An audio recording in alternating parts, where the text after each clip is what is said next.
Gervais Restaurant, authentic French cuisine in Silicon Valley.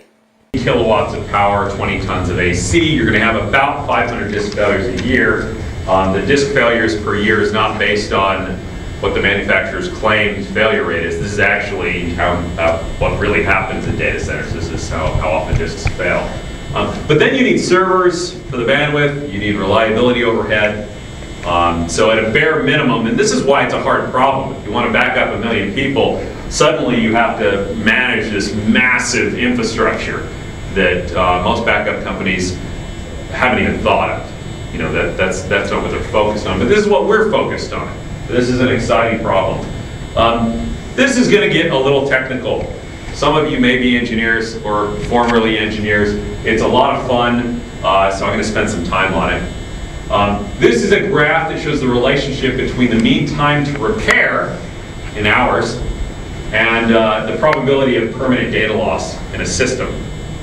Okay, this is an 80 disk cluster, a very small cluster, over a 3-year operational period.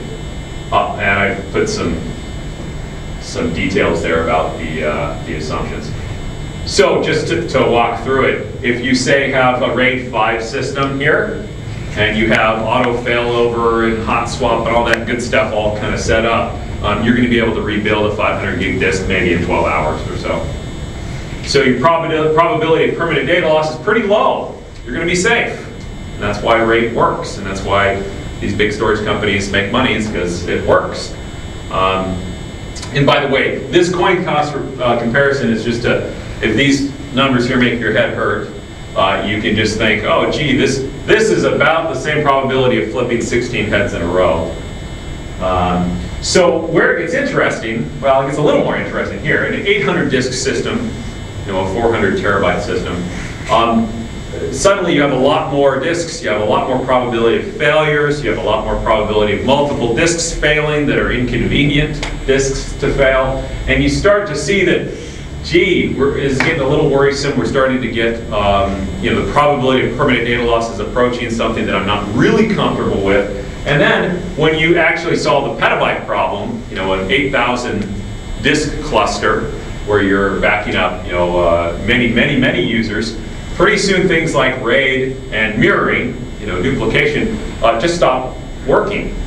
The mean time to repair, 12 to 24 hours here. You start to get probabilities of permanent data loss become kind of ridiculously high, and you pretty soon have a massive system where you're losing data, which is, of course, a lousy thing to base your business on. Now, people like Google, very smart group of engineers over there, are perfectly aware of these issues. Their file system, Google FS, is based on triplication. And so they kind of follow this curve here. So they're safe. The data stored on Google FS it's a safe system, but it's an inefficient system, right? You're triplicating your data. You have to buy 3 times as many disks. You have to have 3 times as much power, 3 times as much floor space, 3 times as much AC, and operationally, well, that's where the money starts to add up. Disks are cheap, but operationally it becomes quite expensive. So what we've done at Berkeley Data Systems, we've developed something called distributed Reed-Solomon encoding, which is a type of Reed-Solomon encoding, and it's really neat. For just a 15-20% overhead, we can achieve orders of magnitude better reliability. And what's really interesting about this is the mean time to repair, we can push out to a week or a month. So that means that we can manage petabytes of data with very few operators.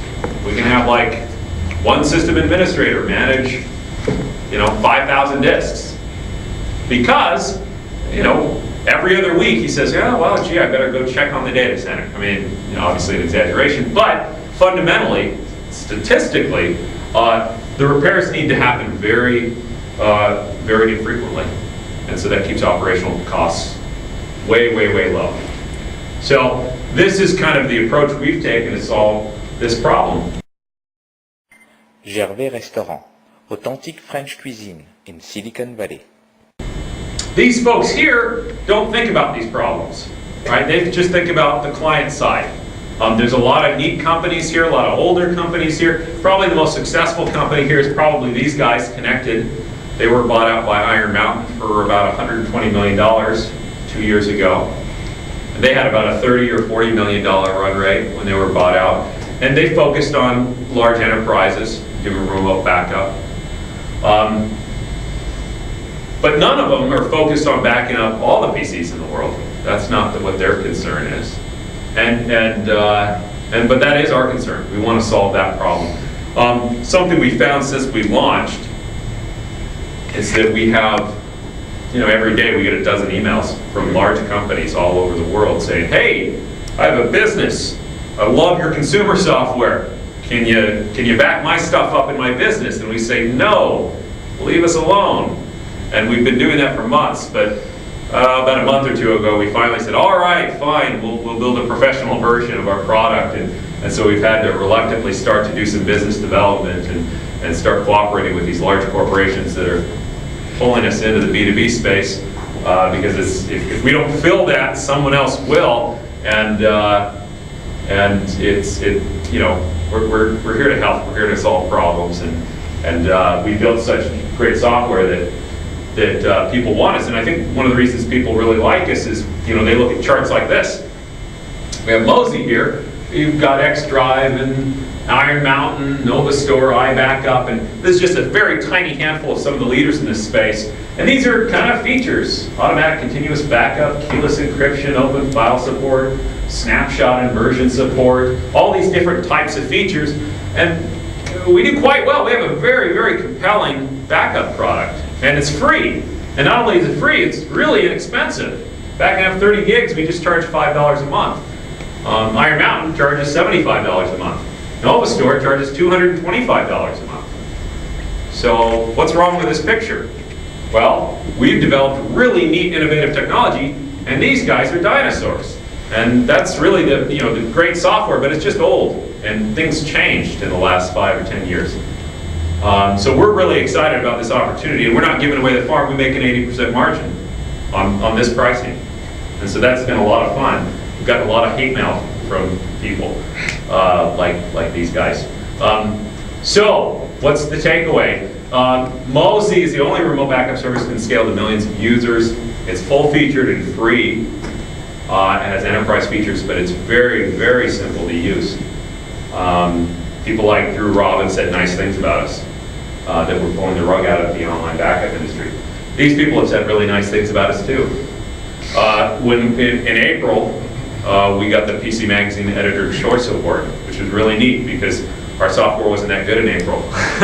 It was in the very early beta. We put out new releases and improvements probably every month, and we're starting to slow down a little bit because it's getting stable enough. We'll probably get out of beta, probably before the end of Q4, I think. And the Mac's coming out in a couple of weeks, and that's going to stay in beta for quite a while. So because we have a really small audience, and I don't have a whole lot more to say, open up for Q&A. We can talk about the backup. I know it's not that interesting, but that's what you signed up for when you came. Well, you have your own UI. Yeah. Let's. I saw something a retrospective you were standing in front of that. Sure. Here, this is. Yeah, this is kind of the UI here. It's a desktop app. Very simple. You can pick sets. You can custom make your own sets based on rules. You can explore the file system and back up whatever you want. It's a very comprehensive kind of interface. Working and doing Windows development. All our stuff's done in C++, and we have to do a lot of kernel work in Windows XP, and so that's quite challenging. A lot of people do Java or .NET, and they write these applications that are, they just don't work quite as well, we think. So I'm sitting here as a small business saying you're 12 people and you're producing $2 million. And you're scared to death to back up with us. Why the hell should I trust you? Yeah, don't.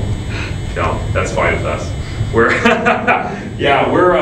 We have an enormous demand from businesses to have us back them up. We think the only rational explanation is that our software is much better and our pricing is much better.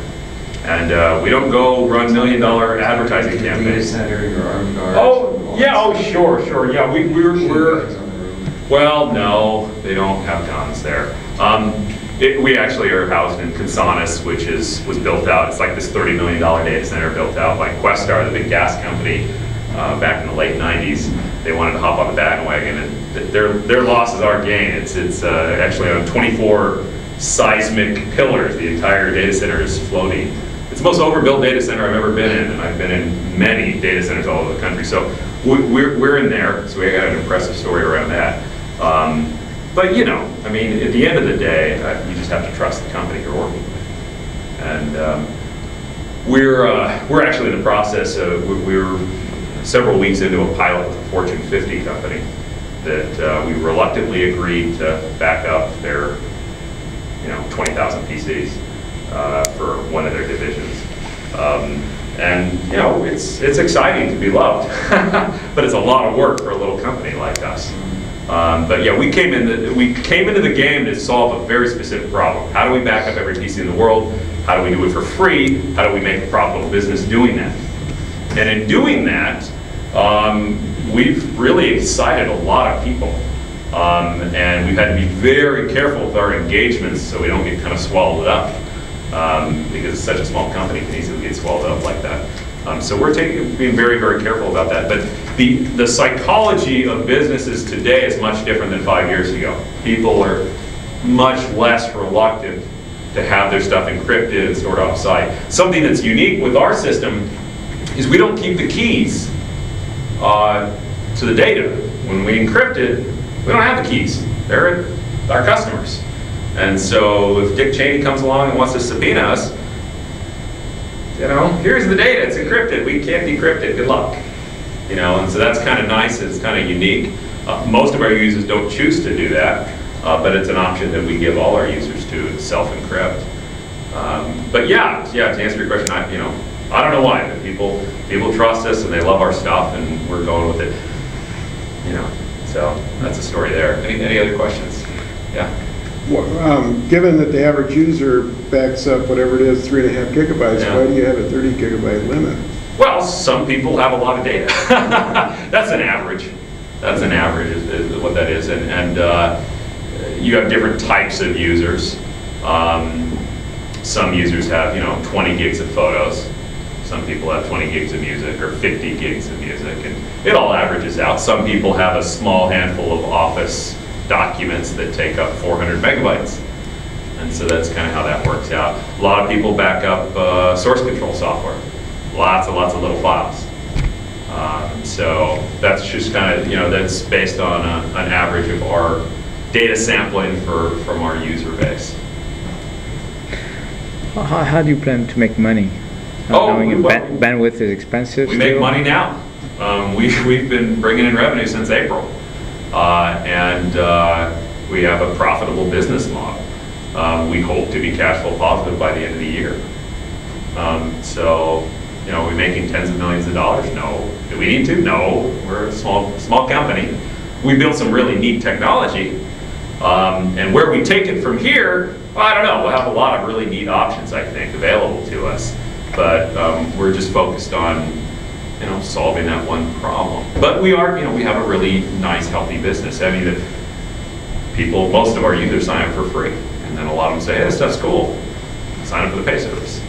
I think in the next month or so, we'll open up the professional, what we call Mozy Pro. And there's a lot of money to be made in that, obviously. It's very different than the consumer. But we're just kind of taking one step at a time. How many paid consumers? How many paid consumers you have? Well, I guess you could say, just some small percentage of our free ones. But it's a lot. It's actually twice as many people sign up for the premium than we originally modeled when we did the financial model a year and a half ago. So it was a very pleasant surprise. All right, I think that's. Gervais Restaurant, authentic French cuisine in Silicon Valley.